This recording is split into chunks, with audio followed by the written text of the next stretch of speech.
Hi guys. ഇന്നത്തെ ദിവസത്തിൽ ഒരു പ്രത്യേകതയുണ്ട്. ഇന്ന് എൻ്റെ ബർത്ത്ഡേ ആണ്. May 11th Saturday. യെസ്, ഇന്നാണ് ഞാൻ വ്ളോഗ് എടുക്കുന്നത്. പക്ഷേ ഞാൻ പോസ്റ്റ് ചെയ്യുന്നപ്പോൾ നാളെ മറ്റന്നാളൊക്കെ ആയിരിക്കും. അപ്പോൾ എൻ്റെ ഫേവറേറ്റ് മന്താണ് മെയ്, ബിക്കോസ് ബർത്ത്ഡേ ആയതുകൊണ്ട്. ഞാൻ ഇതുവരെ പെഡിക്യൂർ എത്തിയിട്ടില്ല. അപ്പോൾ ബർത്ത്ഡേ ആണല്ലോ, അതുകൊണ്ട് ഞാനൊരു പെഡിക്യൂർ ചെയ്യാൻ പോയാലോ എന്നിങ്ങനെ പെട്ടെന്ന് വിചാരിച്ചിട്ട് റെഡി ആയിട്ടിരിക്കുകയാണ്. അപ്പം ഞാൻ വെച്ച് കൂട്ടത്തിൽ പോകുമ്പോൾ ഒരു ഹെഡ് മസാജും കൂടെ ചെയ്യാം.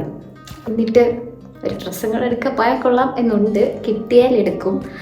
വന്നിട്ട് എനിക്ക് കുറച്ച് ഫോട്ടോ എടുക്കണമെന്നുണ്ട്. എല്ലാത്തിനും കൂടെ സമയം കിട്ടുമെന്ന് അറിഞ്ഞൂടാ.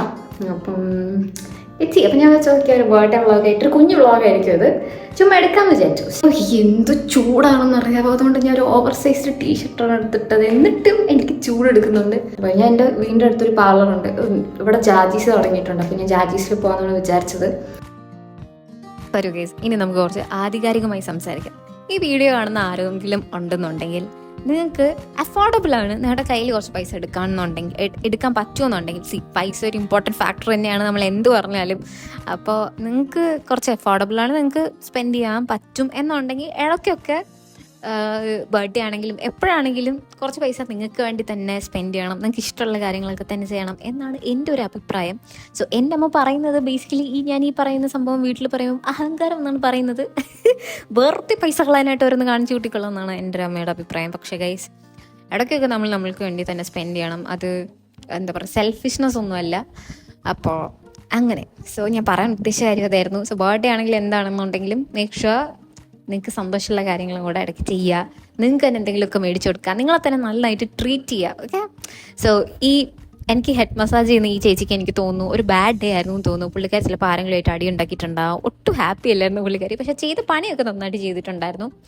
സോ അങ്ങനെ ഹെയർ വാഷ് ചെയ്തു, ഹെയർ ഡ്രൈ ചെയ്തു. ഹെയർ ഡ്രൈ ഒക്കെ സലൂണിൽ പോയി ചെയ്ത് ഹെയർ വാഷൊക്കെ ചെയ്ത് കഴിഞ്ഞാൽ നമ്മുടെ മുടി കിടക്കുന്നത് കാണാൻ ഒരു പ്രത്യേക ഭംഗിയാണല്ലേ. നല്ല രസമാണ് മുടി കിടക്കുന്ന കാണാൻ. പെഡിക്യൂർ ചെയ്യാനുള്ള സെറ്റപ്പൊക്കെ അവിടെ റെഡി ആയി. ഞാൻ എൻ്റെ ലൈഫിൽ ആദ്യമായിട്ടാണ് കേട്ടോ പെഡിക്യൂർ ചെയ്യുന്നത്. എനിക്ക് ഇതുവരെ പെഡിക്യൂർ ചെയ്യണമെന്ന് തോന്നിയിട്ടില്ല, എന്തോ ഒരു താല്പര്യം തോന്നിയിട്ടില്ല. പക്ഷെ നല്ല എക്സ്പീരിയൻസ് ആയിരുന്നു.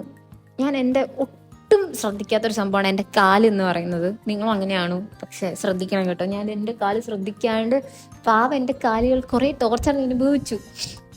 ഇത് ചേച്ചി പെഡിക്യൂർ ചെയ്യുന്ന ചേച്ചി ഭയങ്കര അടിപൊളി ചേച്ചിയാന്ന് പറയുന്നത്. ചെയ്യുന്ന പണി ഭയങ്കര ഹാപ്പി ആയിട്ടാണ് പുള്ളിക്കാരി ചെയ്തുകൊണ്ടിരുന്നത്. സോ നെയിൽ പോളിഷൊക്കെ ഇട്ട് നല്ലൊരു സാറ്റിസ്ഫൈങ് എക്സ്പീരിയൻസ് ആയിരുന്നു പെഡിക്യൂർ ചെയ്ത്. എനിക്ക് ഭയങ്കര സന്തോഷമായി ഇത് രണ്ടും ചെയ്ത് കഴിഞ്ഞപ്പോൾ. സോ അത് കഴിഞ്ഞിട്ട് ഞാൻ അവിടെ നിന്ന് ട്രെൻഡ്സിൽ ഡ്രസ്സ് എടുക്കാനായിട്ട് പോയി. പക്ഷെ അതൊരു വൻ ഫ്ലോപ്പ് ഐഡിയ ആയിരുന്നു. അവിടെ ഒന്നും ഉണ്ടായിരുന്നില്ല. സാധാരണ ട്രെൻഡ്സിൽ എപ്പോഴും വലിയ കളക്ഷൻ ഒന്നും ഉണ്ടാവാറില്ല. പക്ഷെ ഇടയ്ക്കൊക്കെ ഡ്രസ്സ് എടുക്കാനല്ല, നമ്മൾ കഴിപ്പോൾ ചുമ്മാ ഒക്കെ കയറി എന്തെങ്കിലും നോക്കുമ്പോൾ അടിപൊളി കളക്ഷൻ കാണും. എന്തെങ്കിലും എടുക്കാനായിട്ട് പോകുമ്പോൾ ഒന്നും ഉണ്ടാവില്ല. അൺഎക്സ്പെക്റ്റഡ് ആയിട്ട് ഞാൻ അവിടെ പോയപ്പോൾ കൃഷ്ണനെ കണ്ടു. എൻ്റെ ഫ്രണ്ടാണ് കൃഷ്ണ, ഞങ്ങൾ സ്കൂളിലൊക്കെ ഒരുമിച്ച് പഠിച്ചവരാണ്. സോ ഫ്ലോപ്പായി, ഒരു സെലക്ഷൻ ഇല്ലാതെ ഞാൻ അവിടെ നിന്ന് ആ ക്ഷീണം മാറ്റാൻ ഒരു ചായ കുടിക്കാൻ പോയി. പക്ഷെ അതിനെക്കാട്ടിലും ഫ്ലോപ്പായിരുന്നു. ഒരു വൃത്തിയിട്ട ചായയായിരുന്നു സത്യം പറയാലോ. ഒരു നല്ല ചായ കുടിച്ചാൽ മൂഡ് ഓക്കെ ആയി. ഇതെൻ്റെ മൂഡ് പോയി ആ ചായ കുടിച്ചിട്ട്. സോ വീട്ടിലെത്തിയിട്ട് ഞാൻ ഫോട്ടോ എടുക്കണമെന്ന് പറഞ്ഞല്ലോ. സോ ഞാൻ വീട്ടിലെത്തിയപ്പോൾ തന്നെ 6:30 പിന്നെ ഞാനിപ്പോൾ എൻ്റെ ഒരു ഫേവറേറ്റ് ഉടുപ്പൊക്കെ ഇട്ടിട്ട് ഞാൻ കുറച്ച് ഫോട്ടോയും വീഡിയോ എടുക്കാമെന്നൊക്കെ ജസ്റ്റ് റെഡി ആയിട്ട് നിൽക്കുവാണ്. സോ ഞാൻ റെഡി ആയിട്ട് കുറച്ച് വീഡിയോ ഫോട്ടോ ഒക്കെ ഇങ്ങനെ എടുക്കണതാണ് ഇപ്പം നിങ്ങൾ കണ്ടുകൊണ്ടിരിക്കുന്ന ഗോഷ്ടികൾ എന്ന് പറയുന്നത്. സോ കുറച്ച് നല്ല സാറ്റിസ്ഫൈങ് ആയിട്ടുള്ള കുറച്ച് ഫോട്ടോ ഒക്കെ കിട്ടി. സോ എൻ്റെ ഈ 22 ഏജുള്ള വർഷം വളരെ നന്നായിട്ട് പോയി. ഞാൻ കുറേ കാര്യങ്ങൾ മനസ്സിലാക്കി. ഒരു എന്താ പറയുക, ഒരു ട്വിസ്റ്റ് നിറഞ്ഞ എനിക്ക് ഒരു ലൈഫ് ചേഞ്ചിങ് ആയിട്ടുള്ളൊരു ഇയർ എന്ന് തന്നെ പറയാൻ പറ്റും. ഇനിയും കിടക്കുവാണ്. ഞാൻ കുറേ പുതിയ ആൾക്കാരെ മീറ്റ് ചെയ്തു, കുറേ ഗ്രോത്ത് ഉണ്ടായി, ഞാൻ കുറേ കാര്യങ്ങൾ റിയലൈസ് ചെയ്തു. ജോലി കിട്ടി, ജോലി പോയി, വീണ്ടും വേറെ സ്ഥലത്ത് പോയി. കുറേ ട്വിസ്റ്റുകൾ സംഭവിച്ചു, കുറേ നെറ്റ്വർക്ക് ചെയ്യാൻ പറ്റി, കുറേ ഗ്രോത്ത് സംഭവിച്ചു. And it was so much of learning and unlearning. അതായിരുന്നു എൻ്റെ 22. So I am really excited four 23 എന്തൊക്കെ ആയിരിക്കും നടക്കാൻ പോകുന്നു എന്നുള്ളതിന്.